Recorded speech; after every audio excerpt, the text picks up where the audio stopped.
I fold the newspaper and place it on my coffee table, but Marshall's face won't stop staring up at me from the obituary photo. 34 years old.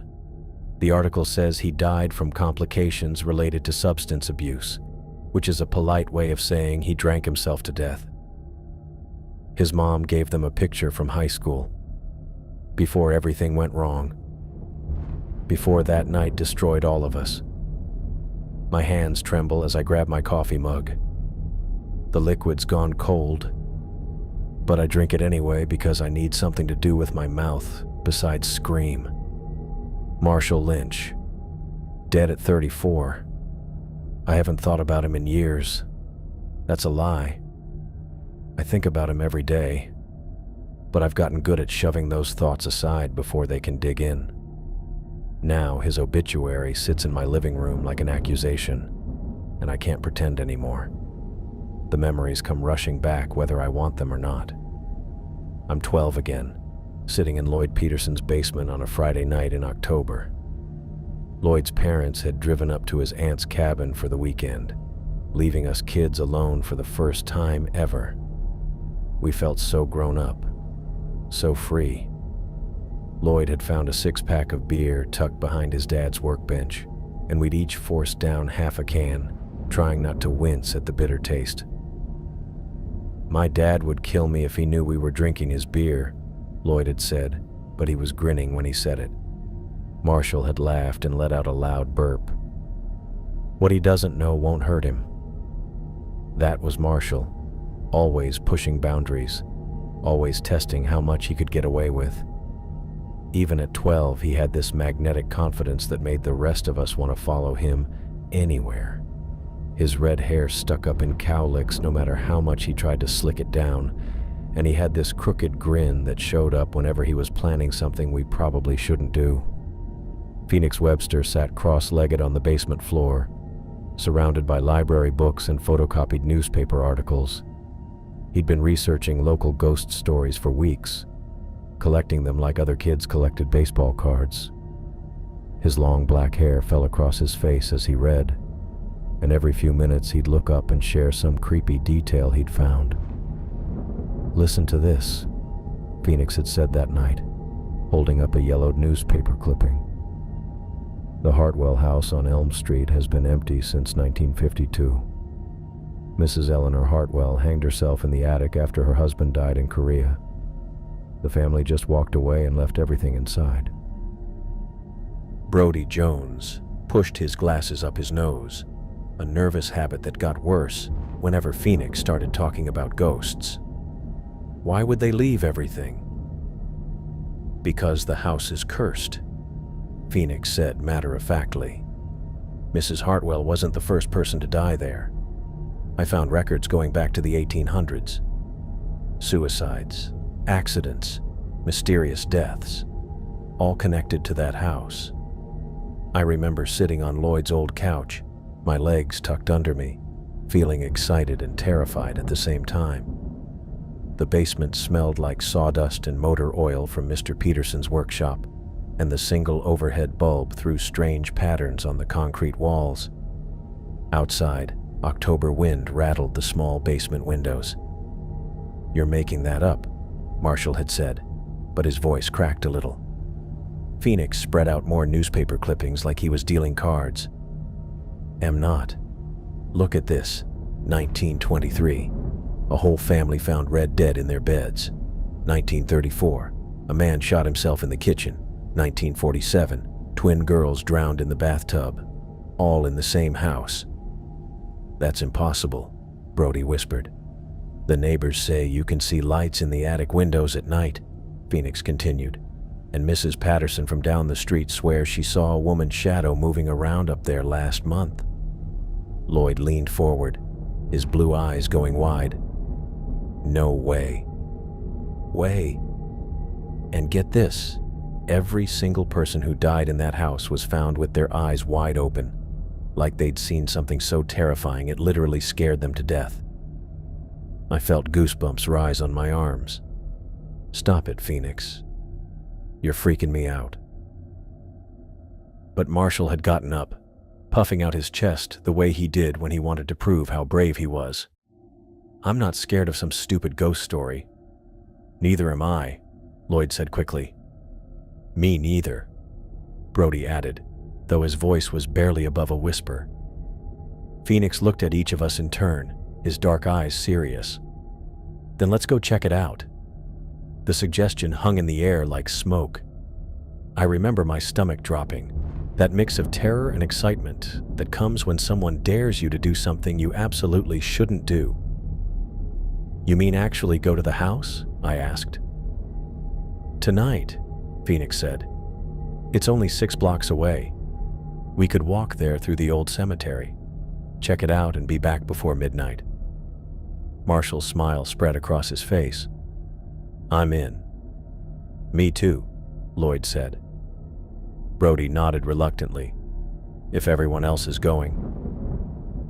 They all looked at me. I wanted to say no, wanted to suggest we just watch movies and eat popcorn like normal kids, but I also didn't want to be the scared little girl who ruined their adventure. "Okay," I heard myself say, "but just to look at it from outside." Phoenix had laughed. "Sure, Melody, just from outside." But I could tell from the way he said it that he was already planning something more. I set down my coffee mug and walked to my apartment window. 30 years later, and I can still taste that cheap beer, still smell the sawdust in Lloyd's basement, still feel the excitement that had crackled between us as we planned our midnight adventure. Marshall Lynch is dead. The kid who pushed us all to be braver than we felt, who pulled us into the darkness with that lopsided smile and reckless laugh, died alone in a hospital bed, his liver wrecked by decades of trying to forget. I know what he was trying to forget.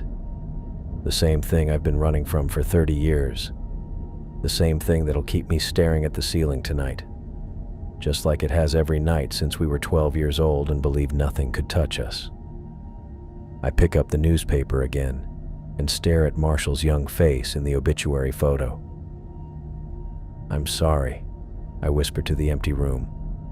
"I'm so sorry I left you there." But even as I say it, I know sorry isn't enough. It never has been. And now Marshall's gone, and I'm still here, still living with what happened that night when 4 kids decided to test their courage against something that should have been left alone. I can still see Lloyd's backpack sitting on his basement workbench, crammed with supplies like we were heading out on some grand expedition instead of sneaking through a graveyard to break into an empty house.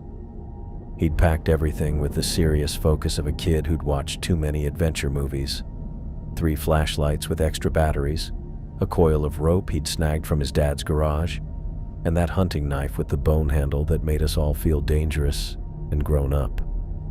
"We need proof we were actually inside," Marshall had said, pacing around the basement like a general planning a military operation. "Something we can bring back to show we didn't chicken out."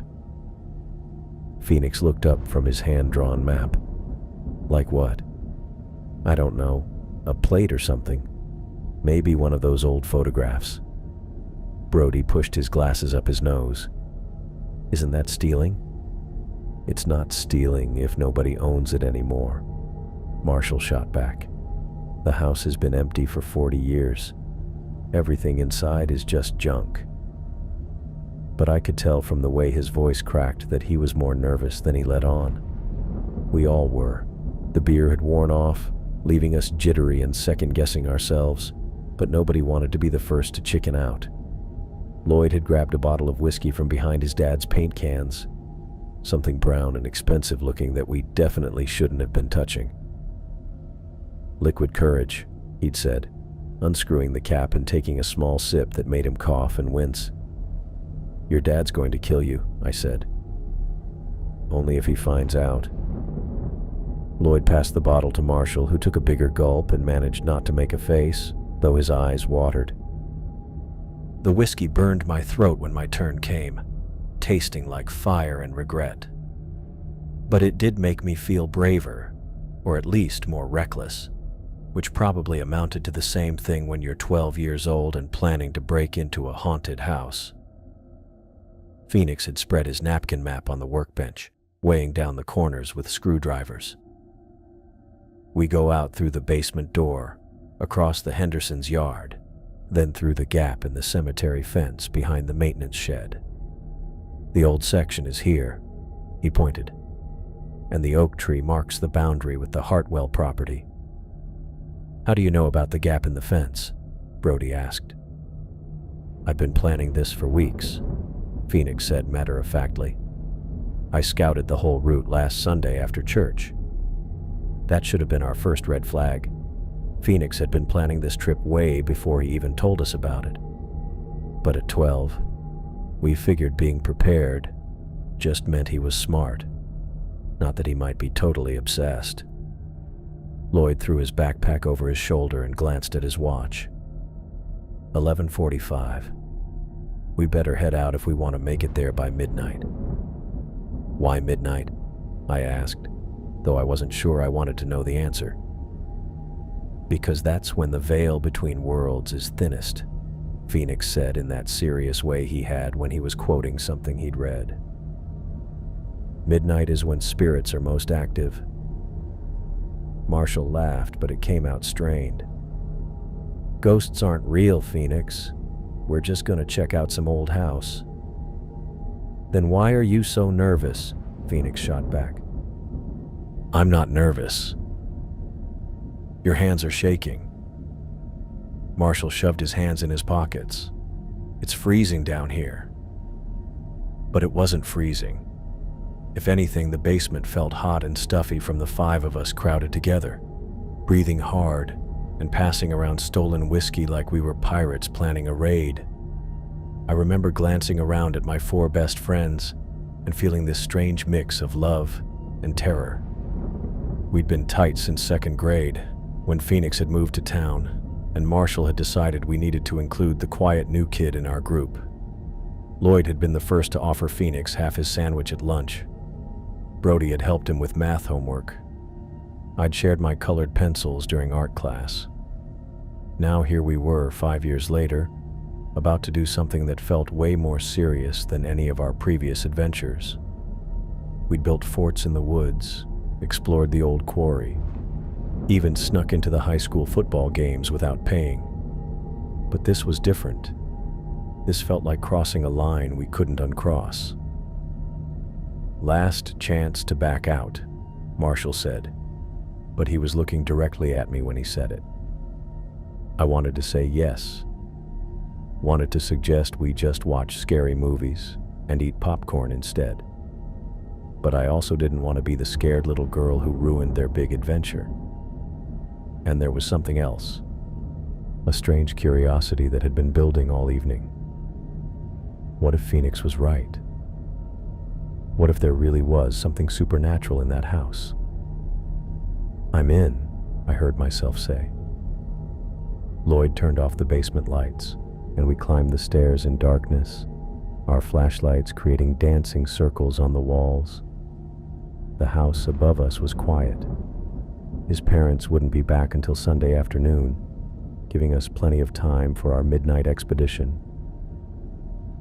The back door opened with a soft click, and October air rushed in, carrying the smell of dead leaves and distant wood smoke. The night was clear and cold, with stars scattered across the sky like grains of salt on black velvet. Stay close, Phoenix whispered, though we were still in Lloyd's backyard and nowhere near anything dangerous. But as we crossed the grass toward the cemetery fence, I felt my stomach twist with something that wasn't excitement anymore. It was pure dread, like my body knew something my brain hadn't figured out yet. I should have listened to that feeling, should have grabbed my friends and dragged them back to the safety of Lloyd's basement. Instead, I followed them into the darkness, toward a house that had been waiting 40 years for 5 kids stupid enough to answer its call. The basement door opened without a sound, and we slipped out into Lloyd's backyard like we were escaping prison. The October air hit my face, sharp and cold, carrying the smell of dead leaves and something else I couldn't name, something that made my stomach twist. This way, Phoenix whispered, shouldering his backpack full of research notes and maps. He'd planned this route down to the last detail, which should have made me feel better, but somehow made everything worse. We crossed the Hendersons' yard in single file, our sneakers quiet on the frost-covered grass. Marshall walked behind me, and I could hear him breathing hard even though we weren't moving fast. Every few steps he'd mutter something under his breath, jokes about ghosts or comments about how easy this was going to be, but his voice had that tight quality it got when he was trying too hard to sound brave. The cemetery fence stood ahead of us, 8 feet of wrought iron topped with decorative spikes that looked way more dangerous in the dark than they did during the day. Phoenix led us around to the back, past the maintenance shed where the groundskeepers kept their equipment. "Here," he said, pointing to a section where the fence had pulled away from its post, creating a gap just wide enough for a kid to squeeze through. Lloyd went first, his backpack snagging on the iron as he squeezed through. Then Brody, who had to remove his glasses and pass them to me before he could fit. Marshall motioned for me to go next, but I shook my head. "You go. I'll follow." The truth was, I didn't want to be the first one into the cemetery. Something about the darkness beyond that fence made my skin crawl. Marshall squeezed through the gap, and then it was my turn. The iron was cold against my back, and for a second I got stuck. My jacket caught on something sharp. Panic shot through me. What if I couldn't get through? What if I was trapped here while my friends went on without me? But then I was through, standing in the old section of Riverside Cemetery with my 4 best friends, our flashlights making small circles of light in all that darkness. "Stay close," Phoenix said, though he was already moving ahead, weaving between headstones that rose from the ground like broken teeth. The cemetery felt different at night. During the day, it was just a place where old people came to visit graves and leave flowers. But now, with darkness pooling between the monuments and our footsteps bouncing off marble and granite, it felt alive. Watching. "Check this out," Phoenix said, stopping beside a tall monument topped with a stone angel. The angel's face was turned upward, its mouth open like it was screaming silently at the sky. 1873. This whole section is from the 1800s. "Can we please keep moving?" Brody whispered, pushing his glasses up his nose. His flashlight beam shook as he swept it across the surrounding graves. But Phoenix was in his element, calling out names from headstones like he was giving a tour. The Blackwood family. All died in 1891. Probably typhoid. He walked to another grave. Sarah Mitchell, age 16, died in childbirth. "Phoenix," Marshall said, his voice sharper than usual. "We didn't come here for a history lesson." "Actually, this is all connected," Phoenix said, pulling out his notebook. "I've been mapping the deaths in this area, the cemetery, the Hartwell house, even some of the older homes on Elm Street. There's a pattern." Lloyd adjusted his backpack, gear clinking quietly inside. "What kind of pattern?" "Violent deaths, suicides, people dying young or in weird accidents. It's like there's something about this whole area that attracts tragedy." I wanted to tell him to stop talking, to put away his notebook and just get us to the house so we could look at it and leave. But I couldn't get the words out. The cemetery pressed in around us, full of shadows that moved wrong and sounds that might have been wind but probably weren't. We walked deeper into the old section, past fancy tombs and family plots surrounded by iron fencing. Some of the graves were so old the names had worn away completely, leaving blank stones that stared back at us like empty sockets in the darkness. "There," Phoenix said, pointing ahead to where a massive oak tree stood at the cemetery's far edge. "That's the boundary." Beyond the tree, I could see another fence, this one lower and more rusted than the cemetery's barrier. And beyond that fence, rising from an overgrown yard like something out of a nightmare, stood the Hartwell house, 3 stories of Victorian architecture gone wrong. The wraparound porch sagged in the middle, its decorative railings broken and hanging at weird angles. Windows stared down at us, their glass either missing entirely or cracked into spider webs that caught our flashlight beams. The roof had holes where shingles had fallen away, and the whole place seemed to lean slightly to one side, like it might topple over if the wind got stronger. But it wasn't the decay that made my stomach drop. It was something else, something I couldn't put into words. The house felt wrong in a way that had nothing to do with how it looked. It felt hungry. "Holy shit," Marshall breathed, and nobody told him to watch his language. "It's bigger than I thought it would be," Lloyd said, his voice small. Brody had stopped walking entirely, his flashlight beam fixed on the house's dark windows. "Maybe we should just look at it from here. We can see everything we need to see." But Phoenix was already moving toward the fence, his excitement overriding whatever caution he might have felt. "We're not backing out now. We've come this far." The fence around the Hartwell property was only about 4 feet high, wrought iron like the cemeteries, but older and more rusted. Phoenix grabbed the top rail and jumped over in one smooth motion, landing in the tall grass on the other side. "Come on," he called back to us. "It's easy." Marshall went next, pulling himself over with more effort than Phoenix had needed. Then Lloyd, his backpack making the climb awkward. Brody hesitated, glancing back at me like he was hoping I'd suggest we turn around. "We don't have to do this," I said quietly, just to him. "I know," he said, "but I can't be the one who chickens out." He handed me his flashlight and climbed over the fence, moving slowly and carefully. Then it was just me, standing alone in the cemetery while my friends waited on the other side. The house towered above them, its broken windows like empty eye sockets. I could feel it watching me, waiting to see what I would do. Part of me wanted to run back to Lloyd's house, to safety and warmth and normal 12-year-old problems. But a bigger part of me couldn't bear the thought of leaving my friends behind. I grabbed the fence rail and pulled myself up.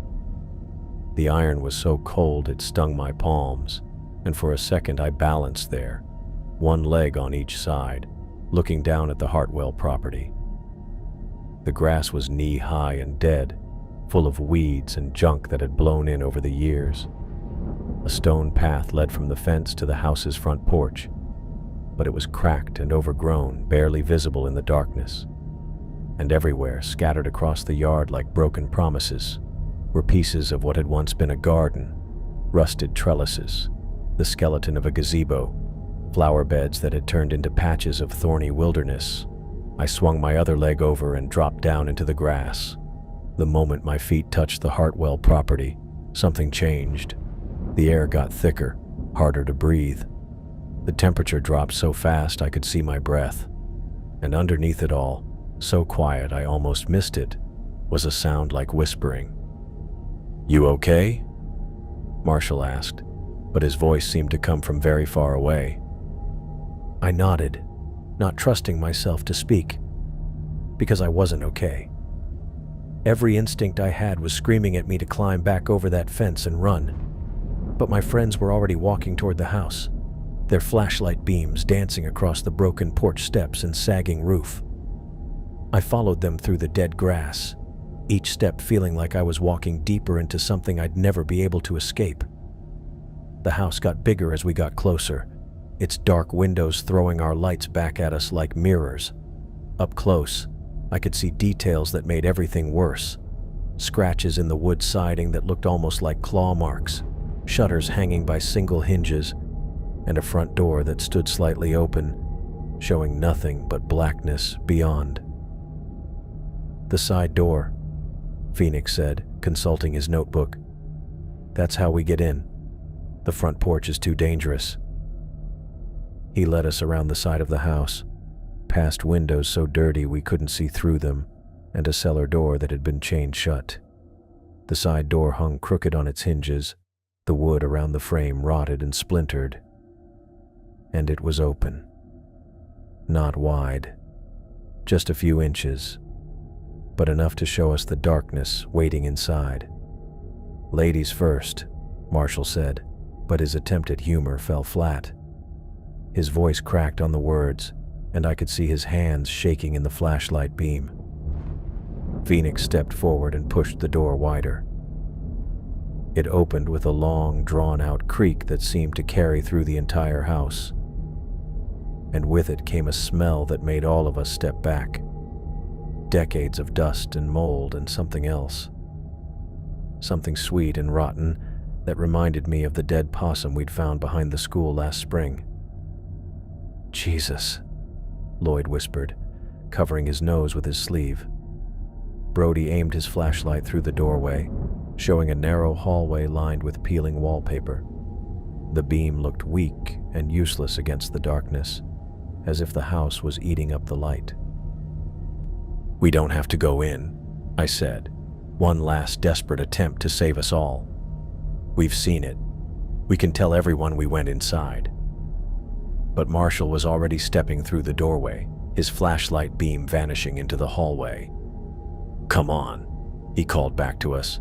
"It's just an old house." Phoenix followed him, then Lloyd, then Brody. And finally, because I couldn't bear to be left alone in that dead yard with the house's empty windows staring down at me, I stepped through the entrance and into the darkness. The moment I crossed into the house, I felt it, a tugging sensation, not physical but mental, like something was calling to me from deep inside, from somewhere high above us, from upstairs. The house towered over us like something that had crawled out of a nightmare and decided to stay. 3 stories of Victorian architecture gone completely wrong. The wraparound porch drooped so badly in the middle I thought it might collapse if we breathed on it too hard. Windows stared down at us, most of them missing glass entirely or cracked into spider webs that caught our flashlight beams and bounced them back like broken mirrors. "Jesus," Lloyd whispered, adjusting his backpack straps. "It's huge." It was massive, but that wasn't what made my stomach drop. The house felt wrong in a way I couldn't put into words. Not just abandoned or creepy, wrong, like it was watching us approach and liking what it saw. "The front porch is completely rotted," Phoenix said, consulting his notebook even though we could all see the broken railings hanging at weird angles. "We'll go around to the side." Marshall tried to laugh, but it came out shaky. "Good thing we're not here to sell Girl Scout cookies." Nobody else laughed. We were all looking up at those dark windows, and I swear I could feel something looking back. Phoenix led us through the tall grass around the side of the house. Up close, the details were even worse. Scratches in the wood siding that looked almost like claw marks, shutters hanging by single hinges, and paint peeling off in long strips that curled like dead skin. 40 years, Lloyd said quietly. The family just walked away and left everything inside. "Wouldn't you?" Brody pushed his glasses up his nose, his voice barely audible. The side door hung crooked on its hinges, the wood around the frame so rotted I could see daylight through the gaps. But what made my skin crawl was that it stood partially open, not wide, just a few inches, like the house was holding its breath. "Perfect," Phoenix said, like finding an unlocked door to a haunted house was exactly what he'd been hoping for. Marshall stepped forward, trying to reclaim his role as group leader. "Ladies first," he said, but his voice cracked on the words, and his hands trembled in the light. "Very funny," I said, but I didn't move toward that door. Something about the slice of darkness visible through the opening made every instinct I had scream warnings. Phoenix grabbed the door handle and pushed it wider. The hinges let out this long, drawn-out creak that seemed to bounce through the entire house, rolling off walls and ceilings we couldn't see, and with that sound came a smell that slammed into us. "Oh, God," Brody gagged, covering his nose with his sleeve. It was decades of dust and mold, sure, but underneath that was something else, something sweet and putrid that reminded me of the dead possum we'd found behind the school last spring, except worse, more intense, like whatever had died in there had been decomposing for years. "That's just old house smell," Marshall said, but he'd stepped back too, his face pale in the flashlight glow. Brody grabbed his flashlight and aimed it through the doorway. The beam showed a narrow hallway lined with wallpaper peeling off in long strips, water stains spreading across the ceiling like dark bruises. But the light felt weak and useless against the shadows, as if the house was eating it up. "We don't have to go in," I said, one last desperate attempt to save us all. "We've seen it. We can tell everyone we went inside." But even as I said it, I knew we were past the point of no return. We'd come too far, planned too much, worked ourselves into such a frenzy that backing down felt impossible. And there was something else, this strange pull that had been building all evening, getting stronger with each step toward the house. What if Phoenix was right? What if there really was something otherworldly in there? Lloyd reached over and grabbed my hand, his fingers cold and slick with sweat. I couldn't tell if he was trying to comfort me or himself. "It's just an old house," Marshall said, but he had to clear his throat twice before the words came out right. Then he stepped across the threshold, his flashlight beam disappearing into the hallway like it had been swallowed whole. Phoenix followed him immediately, then Lloyd, his backpack rattling with all those supplies that suddenly seemed completely useless. Brody hesitated, looking back at me with his eyes wide behind his glasses. "We don't have to do this," I whispered to him. "I know," he said, "but I can't be the one who chickens out." He stepped through the doorway, and then it was just me standing alone in that dead yard with the house's broken windows staring down at me like empty eye sockets. I could hear my friends moving around inside, their voices carrying strangely through the rooms. Marshall was trying to crack jokes about the smell. Phoenix was already wandering around, his footsteps creaking on old floorboards. Lloyd was asking if everyone still had working flashlights. The smart thing would have been to climb back over that fence and run home.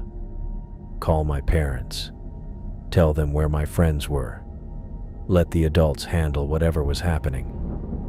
But I couldn't bear the thought of leaving them behind, and I couldn't stand the idea of being the scared little girl who wrecked their big adventure. I took a deep breath through my mouth, trying to avoid that awful smell, and stepped through the doorway.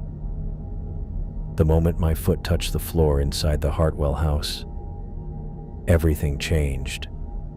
The air got thicker, harder to breathe, like the atmosphere had turned to molasses. The temperature dropped so fast I could see my breath. And underneath it all, so faint I almost missed it, was a sound like whispering. But worse than any of that was the tugging sensation. Not physical, but mental, like something deep inside the house was calling to me. Something that knew I was there and wanted me to come closer. Something that had been waiting for us in the attic. The moment Phoenix said attic, something changed in the house around us. The air got thicker, pressing down like we were suddenly underwater, and I swear, the temperature dropped another 10 degrees.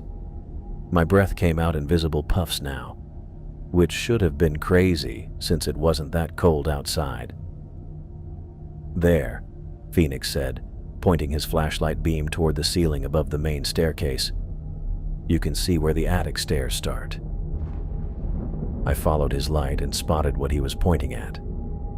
A narrow opening in the ceiling, mostly hidden in the darkness, with the bottom steps of a steep staircase just barely visible. "Cool," Marshall said, but his voice sounded forced. "We should check out the second floor first though, right? Work our way up?" Lloyd adjusted his backpack straps, the supplies inside rattling softly. Makes sense. See what's in all these rooms. But I couldn't stop staring at that dark opening above us. Something about it made my stomach twist, like looking over the edge of a cliff. And underneath the musty smell of the house, I caught something else, something sweet and rotten that seemed to be drifting down from above.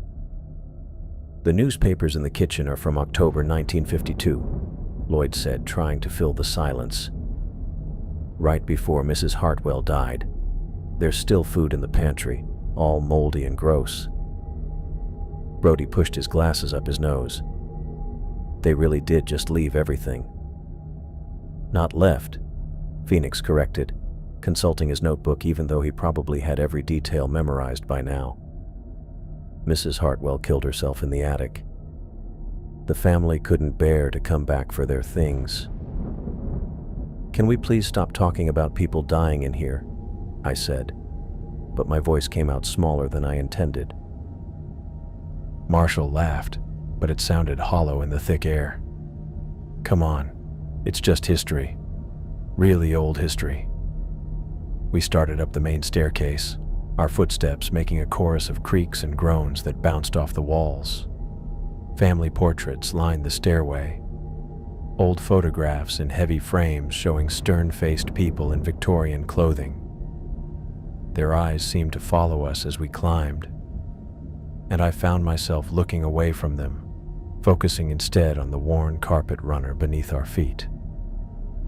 The second-floor hallway stretched longer than it should have, given the house's exterior dimensions. Doors stood open on both sides, revealing glimpses of bedrooms frozen in time. Marshall pushed into the first room on the right, his flashlight showing a master bedroom with a massive four-poster bed draped in moth-eaten curtains. Jesus, he called out. There's still clothes in the closet, dresses and everything. Phoenix had found a child's nursery, complete with a wooden crib and toys scattered across the floor. 3 children, he said, checking his notes. Ages 4, 6, and 8 when Mrs. Hartwell hanged herself. Stop, Brody whispered, but Phoenix either didn't hear him or chose to ignore him. Lloyd discovered a bathroom with an old clawfoot tub, the porcelain stained dark with decades of neglect. The water's still connected, he said, turning a faucet that produced nothing but a dry, rattling sound. I stayed in the hallway, sweeping my flashlight across the walls. The wallpaper was peeling in long strips, and underneath I could see older layers, different patterns from different decades, like the house was shedding its skin over and over again. That's when Brody found it. Hey, he called softly from the far end of the hall. There's another door here. We gathered around him, our flashlights lighting up what looked like a closet door, narrow and painted the same color as the wall. But when Brody turned the handle and pulled it open, we saw steep wooden stairs disappearing upward into complete darkness. The attic stairs. The moment that door opened, the pulling sensation hit me hard. Not something I could see or hear, but something I felt in my chest, in my bones, like invisible hands reaching down from above and tugging at something deep inside me. It was so strong I actually took a step forward before I caught myself. Whoa, Lloyd said, steadying me with his free hand. You okay? I wanted to say no, wanted to tell them about the strange tugging sensation, wanted to suggest we get out of here and never return. But the words wouldn't come. Because part of me, a part I didn't understand and didn't want to acknowledge, was drawn to those stairs, curious about what lurked in the blackness above. This is it, Phoenix said, his voice filled with excitement. This is where Mrs. Hartwell died, where she hanged herself. Marshall moved closer to the stairway, his flashlight beam hitting only a few steps before the darkness ate it up. It's just an attic, he said, but his voice wavered. The tugging feeling grew stronger, and with it came something else, a sound so quiet I almost missed it. Like whispering, but not quite. Like something shifting around up there, waiting for us to climb those creaky steps. "We should go up," Phoenix said, and I realized with horror that he was already putting his foot on the first step. The second-floor hallway stretched out in front of us, way longer than it should have been based on what the house looked like from outside. Doors hung open on both sides, showing glimpses of rooms that had been frozen in time for 40 years. "This place is massive," Lloyd whispered, adjusting his backpack straps. The supplies inside rattled softly with each step. Marshall pushed into the first bedroom on the right, his flashlight cutting through the darkness. "Holy shit," he called out, then caught himself and lowered his voice. "There's still everything in here. Clothes in the closet, shoes on the floor." I stayed in the hallway, playing my light across the peeling wallpaper. Underneath the top layer, I could see older patterns, different designs from different decades, like the house had been changing its look over and over again. Phoenix had found what looked like a child's nursery. "3 kids lived here," he said, reading from his notebook, even though he probably had every detail memorized. "Ages 4, 6, and 8 when Mrs. Hartwell died." "Can we please stop talking about dead people?" I said, but my voice came out smaller than I wanted. The air up here felt different than downstairs, thicker somehow, like trying to breathe through wet cotton, and colder, way colder. I could see my breath now, which made no sense since it wasn't that cold outside. Lloyd found a bathroom with an old clawfoot tub, the porcelain stained dark with decades of neglect. When he turned the faucet, it made this awful rattling sound, but no water came out. "The family just walked away," Marshall said from the master bedroom. "Left everything behind." "Wouldn't you?" Brody pushed his glasses up his nose, his voice barely audible. That's when we heard it. A sound from somewhere above us. Not loud, just a soft creaking, like someone walking around upstairs. We all froze, flashlights pointed at the ceiling. "Just the house settling," Marshall said, but his voice cracked on the words. Phoenix was already heading toward the far end of the hallway, his flashlight beam sweeping across the walls. There should be attic access somewhere up here. I wanted to suggest we'd seen enough, that we should head back downstairs and get out of there. But something kept me quiet. Something that was growing stronger the longer we stayed in the house. A strange curiosity mixed with fear, like when you know you shouldn't look at something but can't help yourself. "Found it," Brody called softly from the very end of the hall. We gathered around him, our flashlights lighting up what I'd first thought was just another closet door. It was narrow and painted the same faded color as the wall, easy to miss if you weren't looking for it. But when Brody turned the handle and pulled it open, we saw steep wooden stairs disappearing upward into complete darkness. The moment that door opened, everything changed. The pulling sensation hit me hard, not something I could see or hear, but something I felt deep in my chest, in my bones, like invisible hands reaching down from above and tugging at something inside me. It was so strong I actually took a step forward before I caught myself. "Whoa," Lloyd said, grabbing my arm. "You okay?" I couldn't answer. The pulling was getting stronger, and with it came the most intense fear I'd ever experienced. Not just scared, terrified in a way that made my stomach twist and my hands shake. Every instinct I had was screaming at me to run, to get away from those stairs, to drag my friends out of this house right now. But I couldn't move, couldn't speak, could barely breathe. "This is it," Phoenix said, his voice filled with excitement that made my skin crawl. "This is where she did it, where Mrs. Hartwell hanged herself." Marshall stepped closer to the stairway, his flashlight beam reaching only a few steps up before being swallowed by the darkness. "It's just an attic," he said, but I could hear the doubt in his voice. The tugging feeling got stronger, so intense it made me dizzy. And underneath it, so quiet I almost missed it, was a sound. Like whispering, but not quite. Like something moving around up there in the blackness. Something waiting. "We shouldn't go up there," I whispered, my fingers digging into Lloyd's jacket. The words came out strangled, desperate. "Please, we shouldn't." But even as I said it, I felt myself being pulled toward those dark stairs. Part of me, a part I couldn't understand and didn't want to acknowledge, wanted to climb up there, wanted to see what was calling to us from above. Phoenix was already putting his foot on the first step. The pulling sensation wrapped around me like invisible chains, dragging me toward those dark stairs step by step. I tried to fight it, digging my heels into the warped floorboards, but my body wasn't listening to my brain anymore.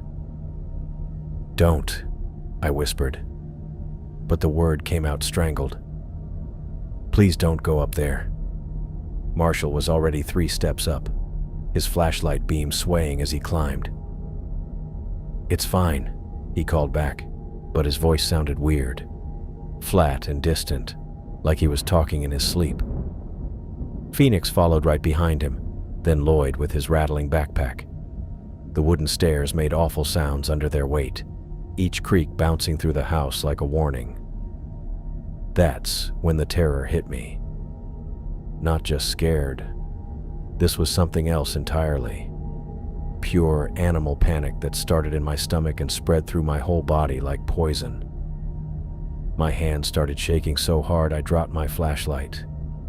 It hit the floor and rolled, the beam spinning wildly before going out completely. The pulling got stronger, so strong it felt like something had hooked into my ribs and was dragging me forward. But underneath that unnatural tugging was something worse. The absolute certainty that whatever waited in the attic meant to hurt us, to kill us. I doubled over and threw up against the hallway wall. The beer and whiskey came back up, burning my throat, but I barely noticed because the wrongness was getting worse by the second. "Something's wrong," I gasped, wiping my mouth with the back of my hand. "Guys, something's really wrong." But they weren't listening. Marshall had reached the top of the stairs, his flashlight vanishing into the attic. Phoenix was right behind him, and Lloyd was halfway up, his backpack scraping against the narrow walls. Only Brody had stopped. He stood at the bottom of the stairs, looking back at me with this strange expression on his face. His eyes looked glassy behind his glasses, like he was seeing something I couldn't. "Come on," he said, and his voice sounded just as flat and distant as Marshall's had. "We have to see." "No." I backed away from the stairs, my legs shaking. "Brody, don't, please." But he was already climbing, his footsteps joining the others on the wooden steps. The sound grew fainter until I couldn't hear them anymore. The house went completely silent. Not just quiet, silent in a way that made my ears ring. No creaking floorboards, no whispered conversations, no sounds of movement from above. Nothing. The quiet surrounded me, heavy and thick, making it hard to breathe. "Guys!" I called out, my voice cracking. Nothing. The tugging feeling was still there, more intense than before, trying to pull me up those steps. But now I could sense something else underneath it. A desperate craving. Whatever waited up there was starving, and it needed me to come closer. "Marshall?" I tried again, louder this time. Still nothing. That's when I heard it. A sound from the attic that made every hair on my body stand up. Wet and sliding, like something being dragged across the floor. Then something that might have been laughter, but wrong somehow. Too low, too long. The fear finally broke whatever hold the house had on me. I ran, down the hallway, tripping over my own feet in the darkness. Down the main staircase, my hands gripping the banister as I took the steps 3 at a time, through the front rooms where our footprints were still visible in the dust. I slammed into the side door at full speed, bursting through it like it was made of paper. The cold October air slapped my face, and I gulped it down desperately, my lungs on fire. But I didn't stop running. Across the overgrown yard, through the dead grass and weeds, over the cemetery fence, scraping my hands on the rusted iron but not caring about the pain. Between the headstones, past the stone angel with its screaming face, my flashlight long gone, and only the moonlight to guide me. 6 blocks had never felt so long. Every shadow looked like something following me. Every sound made me run faster. By the time I reached Lloyd's backyard, I was screaming for help before I even got to the door. I hammered on the basement door with both fists, sobbing and screaming until a light flicked on upstairs. Mrs. Peterson showed up at the back door in her bathrobe, her face puzzled and scared. "Melody, what are you doing here? Where are the boys?" I tried to explain, tried to tell her about the house and the pulling and the sounds from the attic, but the words came out jumbled and desperate. All I could manage was, "something in the house," over and over again, while she called my parents. My father arrived within minutes, his face serious as he listened to my broken explanation. He called the police while my mother wrapped me in blankets, but when they asked me to come back with them to show them where my friends were, I couldn't do it. The fear was still too strong, the memory of that wet sliding sound too fresh. I stayed home and waited, knowing deep down that when they found my friends, it would be too late. I ran. Not walked fast or hurried, ran like something was chasing me, which maybe it was. The side door slammed against the house as I burst through it, and I stumbled across the overgrown yard, my feet catching in the dead grass and weeds. The cemetery fence rose ahead of me, 8 feet of wrought iron spikes that had seemed manageable an hour ago. Now it looked like too much, but I didn't slow down. I hit it at full speed and started climbing, my hands slipping on the cold metal. I fell backward the first time, landing hard on my tailbone. Got up and tried again. This time I made it halfway before my jacket caught on one of the decorative spikes, and I hung there for a second, suspended and panicking, before the fabric ripped and I tumbled over the top. The iron scraped along my palms and knees as I hit the ground on the other side. Blood, probably, but I couldn't feel anything except the need to get away from that house. Away from whatever was in the attic with my friends. The old section of Riverside Cemetery stretched out in front of me, all crooked headstones and twisted trees creating strange patterns of light and dark in the moonlight. I ran between the graves, past the stone angel with its mouth open like it was screaming, past the Blackwood family plot where Phoenix had stopped to read inscriptions just an hour ago. Had it really been only an hour? My lungs burned as I gasped for air, but I couldn't slow down. Every shadow looked like something following me. Every sound, wind through the trees, my own footsteps on the gravel path, made me run faster. 6 blocks had never felt so long. I hit the sidewalk on Maple Street and kept running, past the Hendersons' house where we'd started this whole mess, past the streetlights that made everything look orange and fake. My legs felt like rubber, but pure panic kept pushing me forward. By the time I reached Lloyd's backyard, I was yelling for help before I even got to the door. Help! I pounded on the basement entrance with both fists, the metal door rattling under my hands. "Mrs. Peterson, help!" A light came on upstairs, then another one.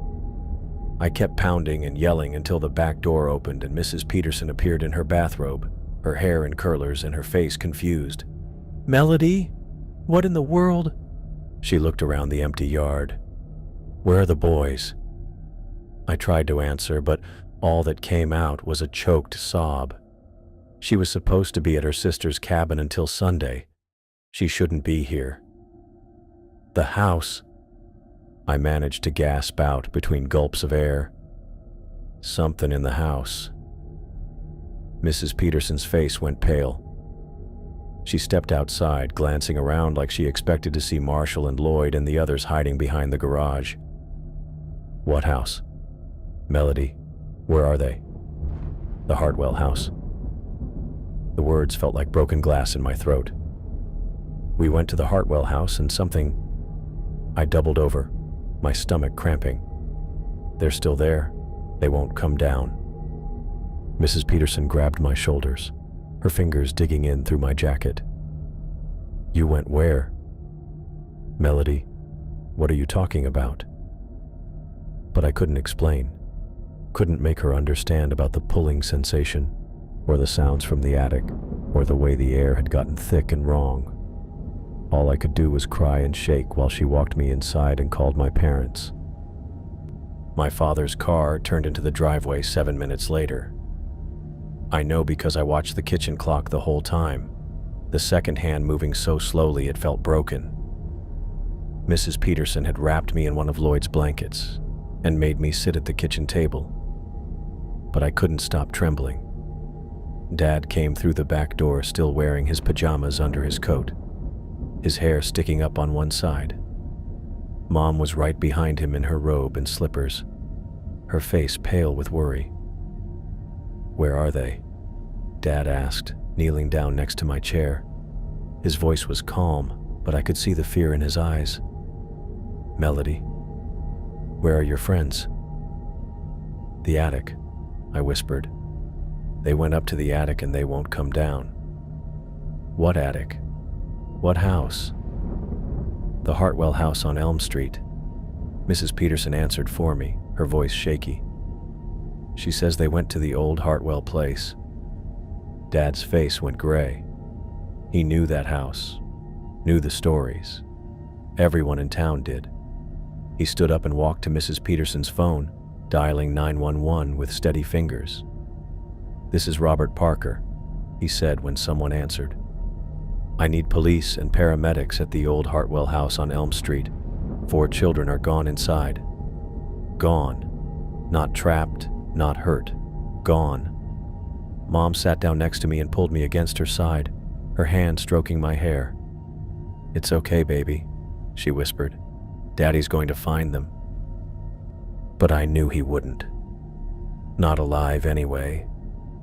Because whatever had been calling to us from that attic wasn't something that let people go. The dispatcher must have asked Dad something because he looked at me and said, Melody, can you come with us?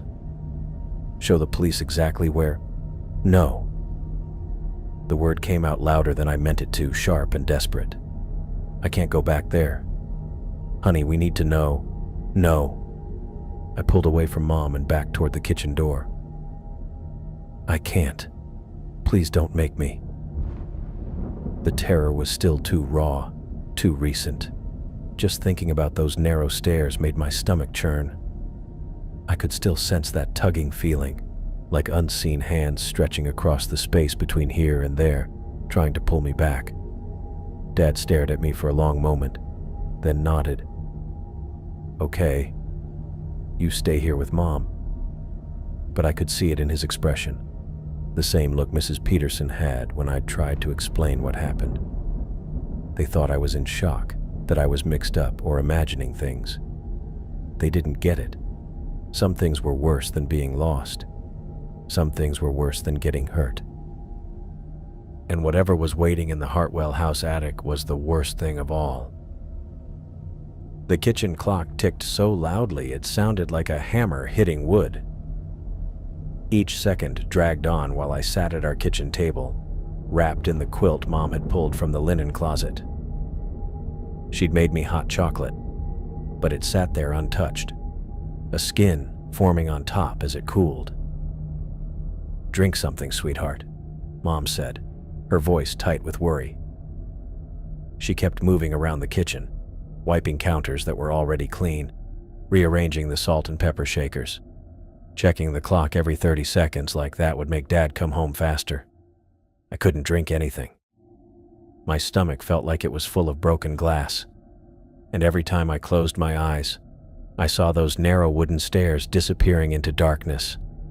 Felt that awful tugging sensation trying to drag me upward. "They're okay," Mom said, more to herself than to me. "They have to be okay." But I knew they weren't. Had known it the moment I heard that wet, sliding sound from the attic, the sound that might have been laughter but was all wrong. The thing that had been calling to us hadn't wanted to play games or scare us. It had wanted something else entirely. Mom picked up the phone and called a number she knew by heart. "Pastor Williams, it's Susan Parker. I'm sorry to call so late, but we have an emergency." 20 minutes later, Pastor Williams sat across from me at our kitchen table, his gray hair messed up from sleep and his coat buttoned wrong. He'd driven over in his pajamas and slippers, but his voice stayed steady and calm. "Let's pray together," he said, reaching for my hands. I let him hold them, but I couldn't focus on his words about protection and deliverance. All I could think about was Marshall's voice calling back from the attic stairs, flat and distant like he was talking in his sleep. The way Brody's eyes had looked glassy behind his glasses when he told me we had to see. They hadn't sounded like themselves anymore. Pastor Williams squeezed my hands. "The Lord is my shepherd," he said, and Mom joined in. "I shall not want. He maketh me to lie down in green pastures." But even those known words couldn't push away what I'd felt coming from the attic. Something had been waiting up there for a very long time. Something that fed on more than just fear. The kitchen clock showed 1:47 when we heard Dad's car in the driveway. I knew right away that something terrible had happened. Not from the sound of the engine or the way the car door slammed, but from his footsteps on the front porch. Dad always walked with purpose, his steps confident and quick. These footsteps were slow, heavy, like each one took enormous effort. Mom jumped up from the table. "Robert?" The front door opened and closed. Dad's keys hit the little dish by the entrance with a sharp clink that sounded way too loud in the quiet house. Then nothing.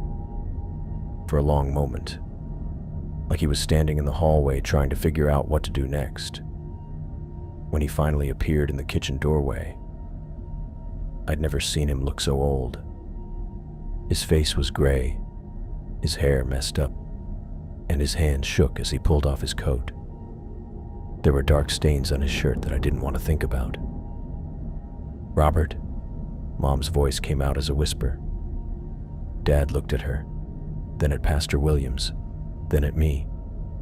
His eyes were bloodshot and empty, as if he'd witnessed something that had hollowed him out completely.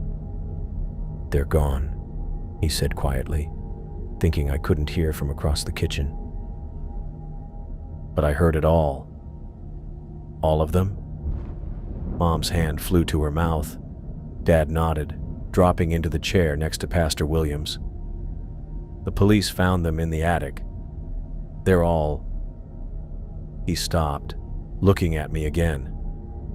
"I can take Melody to the living room," Pastor Williams offered. "No." The word came out sharper than I meant it to. "I want to know." Dad studied my face for a long moment, and I saw something change in his expression. The doubt that had been there earlier, when I'd tried to explain about the wrongness in the house, about the pulling sensation, was gone. Now he looked at me like he finally understood that I'd been telling the truth. "It looks like they were attacked by some kind of animal," he said carefully. "The police think maybe a bear that had been living in the house." Mom made a small sound, somewhere between a gasp and a sob. "I had to..." Dad's voice cracked. "I had to identify Lloyd and Marshall. By their clothes, because their faces..." He stopped, pressing his palms against his eyes. The sick feeling in my gut twisted tighter. Where were they exactly? Melody, you don't need to. Where? Dad lowered his hands and looked at me directly. In the center of the attic, arranged in a circle. A circle. Not scattered around like they'd been running from something. Not huddled together in a corner trying to hide. Set up deliberately, like someone had placed them that way on purpose. Detective Crawford said it was the strangest thing he'd ever seen, Dad continued, his voice barely above a whisper. The way they were lying there, it almost looked... He trailed off. Looked like what? Like they'd been waiting for something. The pulling sensation. They'd felt it too, that invisible force calling them deeper into the attic. But unlike me, they hadn't been able to fight it. Or maybe they hadn't wanted to. Pastor Williams cleared his throat. Sometimes when people are frightened, This wasn't fear, Dad interrupted, and his voice was flat and certain. I've seen scared people, Reverend. This was something else entirely. Mom dropped into her chair, the color drained from her face. What kind of animal could do something like that? The kind that doesn't exist, I said quietly. Everyone turned to stare at me. Dad's gaze was the sharpest, as if he was finally really seeing me for the first time all evening. You felt it too, didn't you? I asked him. When you went in the house, you felt something wrong. Dad went quiet for a long moment. Then he nodded slowly. The air felt heavy, cold, and there was this smell. He shuddered. Detective Crawford kept talking about bear musk, but it wasn't that. It was something else, something sweet and rotten. Like death, I whispered. Like something that feeds on death, Dad corrected, and the words hung in the kitchen air like a curse. Pastor Williams moved uneasily in his seat. Now, let's not let our imaginations... My imagination didn't kill 4 children, Dad said sharply. Then, more quietly, but something did. The newspaper ran the story on the front page 3 days later. 4 local boys killed in bear attack. I read it sitting at our kitchen table while Mom made breakfast. She thought I might actually eat, the words blurring together as my eyes filled with tears I'd been holding back since that night. Tragic accident, the article called it. Rare predator attack. Detective Harrison Crawford was quoted extensively, explaining how a large black bear had somehow gotten into the abandoned Hartwell house and made its den in the attic. The boys had simply been in the wrong place at the wrong time. I wanted to scream. Dad sat across from me, his coffee getting cold while he stared out the kitchen window. He hadn't said much since that night, but I caught him watching me sometimes with this look I couldn't figure out, like he was trying to piece together what I knew that he didn't. The medical examiner confirmed it, Mom said, setting a plate of scrambled eggs in front of me that I wouldn't touch. Dr. Spencer found evidence of animal claws and teeth. It's terrible, but at least now we know what happened. But we didn't know. Not really. The details came in pieces over the next few days, whispered conversations between adults who thought I wasn't listening. Detective Crawford had found the boys in the center of the attic, positioned in a perfect circle like someone had placed them that way on purpose. Not scattered around like they'd been running, not huddled together trying to hide. Placed there. Mrs. Henderson told my mother about it while I sat on our front porch, pretending to read but actually listening in on their conversation by the mailbox. Crawford said it was the strangest thing, Mrs. Henderson whispered. Like they'd been waiting for something, just lying there in a circle, staring up at the ceiling. Animals don't do that, Mom replied, her voice uncertain. That's what I said. But what else could it have been? What else indeed? Dr. Spencer came to our house on Thursday evening, his usually perfect appearance messed up and his hands shaking as he took the coffee Mom offered. I was supposed to be upstairs doing homework, but I snuck to the top of the stairs and listened through the banister. "I've been a medical examiner for 15 years, he told my parents, his voice barely above a whisper. "I've seen bear attacks, mountain lion maulings, every kind of animal predation you can imagine. This wasn't that." "But your report said," Dad started. "My report said what Crawford needed it to say." Dr. Spencer's cup rattled against the saucer as he set it down. "But between us, Robert, those boys died with their eyes wide open. All of them. Expressions of absolute terror frozen on their faces." "Fear of the bear," Mom suggested weakly. "No." Dr. Spencer was quiet for a long moment. This was something else. Something that scared them so badly it literally stopped their hearts before the physical trauma even occurred. I pressed my face against the banister, pulse racing. "There's something else," Dr. Spencer continued. "Crawford found markings on the attic walls, deep scratches carved into the wood, but they weren't random claw marks. They formed symbols, deliberate patterns." "What kind of symbols?" Dad asked. "The kind that suggests this wasn't an animal attack at all." The conversation went quiet after that, but I heard Dr. Spencer leave through the back door instead of the front, like he didn't want to be seen. Detective Crawford himself stopped by Friday afternoon, his gray eyes weary and his usually neat appearance wrinkled. He sat in our living room and asked me the same questions he'd asked 3 times already, but softer now, like he was handling something that might break. "You're sure you didn't see any animal tracks around the house, Melody? Any signs of a large predator?" "No, sir." "And when you ran, you didn't hear any sounds that might have been a bear? Growling, roaring?" I thought about the wet sliding sound, the laughter that wasn't quite laughter. "No, sir." Crawford studied my face for a long moment. "What did you hear?" The question caught me off guard. Not what I thought I heard or what I might have imagined. What I heard. "Something moving around upstairs," I said carefully. "Something that didn't sound right." "Didn't sound right how?" I looked at my parents, then back at Crawford, like it was there for us. Crawford's face stayed the same, but something changed behind his eyes. "There how?" "Like it knew we were coming." He scribbled something in his notebook, then snapped it shut.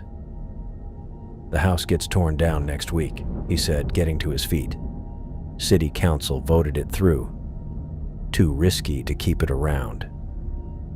But when the demolition crew showed up that Monday, they found nothing but a pile of smoking ash where the Hartwell house used to be. Someone had torched it overnight, soaked it in gasoline, and set it ablaze. The fire department said it burned so fierce and quick that only the foundation remained. Nobody bothered investigating the fire. No one seemed too broken up about it either. If anything, the grown-ups around town looked like a weight had been lifted off their shoulders. I went to Marshall's funeral on Tuesday, Lloyd's on Wednesday, Phoenix's on Thursday. Brody's family held a private service on Friday that I wasn't invited to, which was probably for the best because I'd already cried myself dry. Every service felt identical. Crowded churches filled with sobbing families, ministers speaking about God's plan and terrible accidents, coffins that stayed shut because of what Dr. Spencer had discovered. Everyone bought the bear attack story because it made sense when nothing else did. Wild animals were dangerous but predictable. They could be hunted, trapped, moved somewhere else. They had patterns you could understand. Whatever had killed my friends didn't have any patterns at all. I never told anyone about that tugging feeling or how the air had turned heavy and strange. Never brought up the noises from upstairs or how certain I'd been that something was starving up there. Who'd listen to a 12-year-old girl who ran and left her friends behind? So I sat through the funerals and heard the grown-ups tell each other comforting lies about wild animals and freak accidents, knowing the real story died with my friends in that house across the graveyard, the one that had been calling to us. The real story that some things are much worse than dying, and some things were still out there, waiting. I folded the newspaper and set it on the coffee table, but Marshall's face kept staring up at me from the obituary photo. 34 years old, dead from complications related to substance abuse, which was the polite way of saying he'd drunk himself to death, trying to forget what happened in that attic. The coffee in my mug had gone cold hours ago, but I drank it anyway. Bitter and lukewarm, like everything else in my life had become. I'd been sitting here since dawn, reading and rereading those few paragraphs about Marshall Lynch's death, and each time the words left me feeling gutted. Survived by his mother, Patricia Lynch, and sister, Rebecca Lynch Morrison. No wife, no children. Just like me. I walked to my kitchen window and looked out at the October morning. 30 years to the day since we'd climbed through that gap in the cemetery fence. 5 12-year-olds who thought we were brave enough to face down a ghost story. Only one of us had been smart enough, or cowardly enough, to run. The guilt never left. Not really. People told me I'd been lucky, that I'd escaped a terrible tragedy. But they didn't understand. Luck implied randomness, chance, being in the right place at the right time. What happened to me wasn't luck. I'd been chosen to survive. My apartment was quiet except for the buzz of the refrigerator and the distant sound of traffic on Maple Street. I'd lived here for 8 years now, ever since the divorce from David became final. He'd tried to understand my nightmares, my inability to sleep in complete darkness, the way I'd wake up screaming about something pulling me upward. But how do you explain to someone that you're haunted not just by what you saw, but by what you didn't see? How do you tell them that sometimes, even now, you feel invisible hands reaching across 3 decades, trying to drag you back to finish what was started? The filing cabinet in my bedroom held everything I'd gathered over the years. Newspaper clippings, historical society records, property deeds, death certificates. I'd become an expert on the Hartwell house and its history, driven by a need to understand what had killed my friends. Mrs. Eleanor Hartwell hadn't just killed herself in 1952. The real story, buried in police records I'd finally gotten through a Freedom of Information request, was much worse. She'd hanged herself in the attic after murdering her 3 young children, Emma, age 4, Thomas, age 6, and Sarah, age 8. The official report said it was a murder-suicide caused by grief over her husband's death in Korea, but Eleanor's final letter told something completely different. Something in the house commands it. She'd written in shaky handwriting. It whispers to me from the attic, tells me what I must do. The children hear it too. They've been sleepwalking upstairs, standing at the bottom of the attic stairs and staring up into the darkness. It wants them. It wants all of us. I have to stop it the only way I can. The police had buried the letter, calling it the crazy thoughts of a woman destroyed by grief. But I knew better. The pattern went back over 100 years. The Blackwood family in 1891, all found dead in their beds, no clear cause. The Mitchells in 1923, father discovered hanging in the attic, mother and twin daughters drowned in the upstairs bathtub. The Hendersons in 1934, entire family dead from what looked like poisoning, though no poison was ever found in their systems. Always the attic, always families with kids, always deaths that made no sense. The thing that lived in that house fed on fear and death, drawing victims upward to their doom. It had been doing it for generations, patient and hungry, waiting for the next family to move in, the next group of children to hear its call. But we hadn't lived there. We'd just been curious kids on a dare.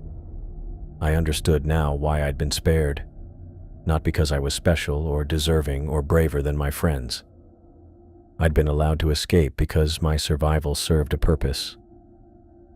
The thing needed a witness, someone to carry the story and the guilt, someone who would spend the rest of her life remembering what happened in that attic. The bear attack explanation had become local legend, repeated so often it became accepted truth. Detective Crawford had done his job well, creating a story people could live with. But I knew what really happened up there, and that knowledge had shaped every day of the last 30 years. I'd tried therapy, medication, support groups for trauma survivors. Nothing worked because I couldn't share the real story. Who would believe that 4 children had been murdered by something that shouldn't exist? That their friend had run away and abandoned them to die because she was too scared to climb a set of stairs? The relationships I'd attempted over the years all crashed the same way. Men who started out patient and understanding, who thought they could love me past my scars, eventually got tired of the nightmares and the emotional barriers I couldn't break down. David had lasted the longest, 3 years of marriage before he finally gave up. "It's like you're not really here," he'd said during our last fight. "Like part of you is still stuck in that house." He wasn't wrong. I dumped the cold coffee down the sink and made a fresh cup, my hands steady even as old memories came rushing back. The October light coming through my kitchen window had that same feel as 30 years ago. Golden and angled, hinting at the winter to come. Sometimes late at night when the apartment goes completely silent, I still sense it. That tugging feeling, weak but clear, like something reaching out to me across all those years. It reminds me that I got away once but might not be so lucky next time. The thing was patient. It could wait. I walked back to the living room and picked up Marshall's obituary again. His high school photo showed the same crooked grin I remembered, the same playful eyes that had pushed us all to be braver than we were. The boy who'd taken us into darkness, who'd climbed those attic stairs first while his voice grew flat and distant. "I'm sorry," I whispered to his picture. "I'm sorry I left you there." The words felt weak, the same apology I'd been giving for 30 years. Sorry for running. Sorry for surviving. Sorry for carrying this weight alone while they lay in the ground, their fear finally over. I closed the newspaper and walked to my bedroom, getting down beside the filing cabinet that held my research. At the very bottom, underneath all the historical documents and police reports, was a small wooden box my grandmother had given me when I was 7. Inside was a rosary, the beads worn smooth from decades of use, and a prayer card with faded edges. My grandmother had been Irish Catholic, full of stories about things that went bump in the night and the power of faith to hold them back. I pulled out the rosary and gripped it tight, the silver crucifix cool against my palm. Then I said the prayer she'd taught me, the same words I'd whispered that night when 4 12-year-olds decided to explore a haunted house and only one of them made it out alive. "Saint Michael the Archangel, defend us in battle. Be our protection against the wickedness and snares of the devil." The words felt empty in my quiet apartment, but I said them anyway. Because sometimes belief was all you had left, when everything else had been stripped away. And because somewhere out there, in whatever was left of that burned foundation on Elm Street, something was still waiting, still starving, still watching.